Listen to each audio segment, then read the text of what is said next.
Hello दोस्तों, आप लोग कैसे हैं? स्वस्थ हैं, मस्त हैं। एक ये पचरा की सुनाने जा रही हूँ। जैसा लगे कमेंट में ज़रूर बताना दोस्तों। हर हर महादेव।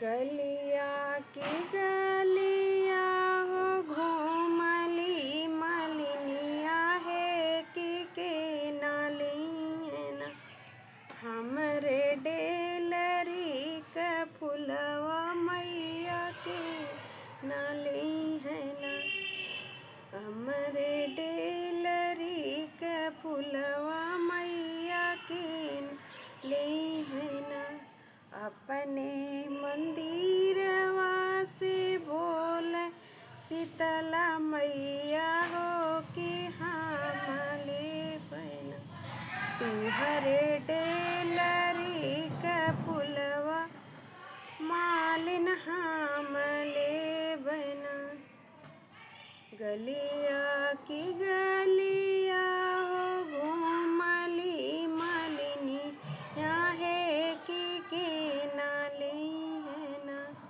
हमरे डेलरी का फुलवा मैया के नाली है ना अपने महालिया से बोल दुर्गा मैया है कि हम ले बना अपने मंदिरवा से बोल दुर्गा मैया है कि हम ले बना तोहर डेलरी का फुलवा मालिन हम ले बना गलिया की गलिया घूमली